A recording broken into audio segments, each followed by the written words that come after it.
Hi Fire Signs, Aries, Leo, and Sagittarius. Welcome po sa ating channel at ito yung Daily Gabay Tarot Reading for September 25, 2023. Please be reminded that this is general reading po.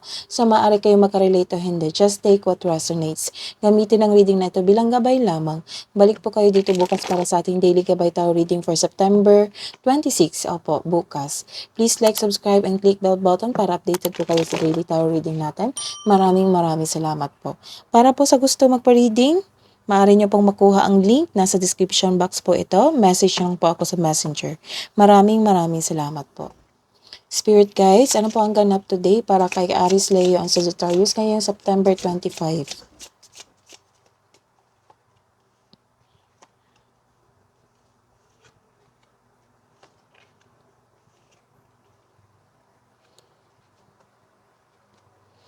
Nag-put boundaries kayo sa mga toxic na tao? Nagkaroon ng boundaries dito. Nagkaroon ng authority. Magkaroon na ng solusyon ng inyong problema. So, guarded talaga kayo dito.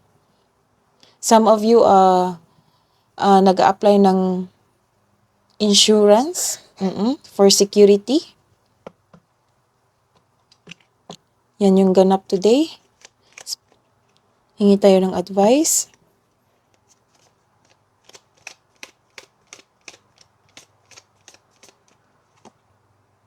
Grounding, go deep, explore your roots. Watching clouds, lie back, rest, and relax. So, nakarelax kayo dito, nag-iisip. Your energy today, spirit guides, energy po ni Aries, Leo, and Sagittarius ngayong September 25.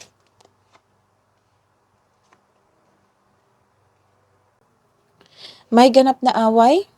May ganap na away kasi irresponsible siya na tao. Take care of your money kasi this card asks you to save money, control on overspending. This is a reverse card again. Nagkaroon ka ng hanging on the past. Oo. Ayaw mo mag-let go sa inyong past. Nagkaroon ng ending of cycle. Oo, nagkaroon ng transition. Pero takot kayo. Takot kayong tumahak sa bagong landas. Oo. You are feeling trapped. You are feeling trapped. May ganap na nag-iiwas ka sa isang bagay o sa isang tao. May nakikita ako dito na may chance na babalik ang tao na nanloko sa'yo. Kaya mag-ingat. Or may chance ka babalik ulit sa pagkakamali mo. Kung sa business ito, makabangon ka ulit from bankruptcy. Let's see your career and money, spirit guides. Career and money po nila, Aries, Leo, and Sagittarius ngayong September 25.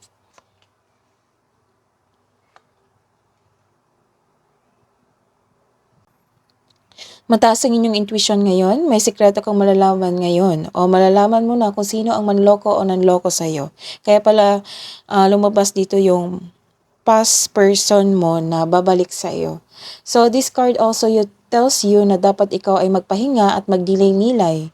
Babala din ito sa mga kaaway na nagtatagong anyo. So may nakikita ako ditong argument. Siguro kilala nyo siya. So may tao talagang hindi totoo sa iyo ngayon. This card tells you na be careful of seeing things that are not there. Nagkaroon ng materialism dito. Oo. This is the confirmation na may warning card dito na ingatan ang inyong kaperahan.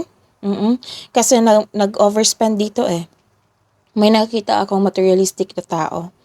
This card is a warn na do not overspend. Ang ilan sa inyo nag-overwork at wala ng time mag-relax. Balansehin ang oras. Let's see your love and romance, self-love, partnership, romance.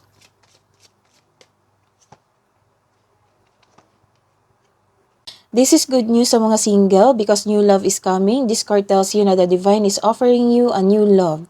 Yes, may parating na bagong pag-ibig which can arrive in many forms such as self-love, new relationship, or a new connection sa isang tao na maghatid ng love, peace, and happiness sa iyong buhay. So this card asks you to be open sa pag-receive niya ito dahil ito ay nakatadhana sa iyo. So dapat open arms mong tanggapin ito.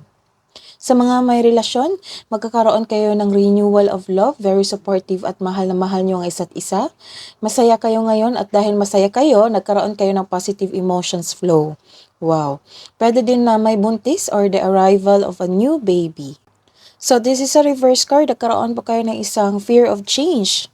This is the connection of your reverse card here. Oo, nagkaroon talaga ng fear of change dito. So, nagkaroon kayo ng hesitation to decide, nagkaroon kayo ng maraming choices, kaya nagkaroon ng hesitation. So, mag-ingat kasi may nakikita ako dito na unwise decision. So, kung kailangan kayo mag-desisyon ngayon, kailangan yung pag-isipan ng mabuti. Let's see the hidden truth. Anong iniisip niya? Anong iniisip mo? Para sa mga single. I regret lying to you. Sa mga may relasyon. It was my fault but I blamed you. Ay.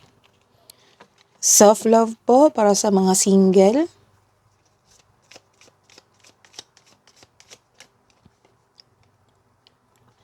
Connect with crystals. Sa mga... Let's see the spirit guides. Advice niyo po sa couple natin. Fire signs, Aries, Leo, Sagittarius ngayong September 25. Feelings, take time to explore the deep emotions you are experiencing. Kasi nagkaroon ng emotions dito eh. So, ito, take this advice. Kabuang advice po sa araw na ito, September 25, fire signs, Aries, Leo, and Sagittarius. The energy is gaining momentum. Message from... Kaya pala may warn dito na mag-iisip kayo ng mabuti sa inyong desisyon. Oo. Kaya nagkaroon ng advice dito na go deep, explore your roots, lie back, rest and relax. So, kailangan talaga pag-isipan ng mabuti. Message from Archangel Jophiel. Go outside. See? This is the connection. Go outside. Get some fresh air, connect with nature to release stress and gain new creative ideas. Go deep, explore your roots, lie back, rest, and relax. So take this advice.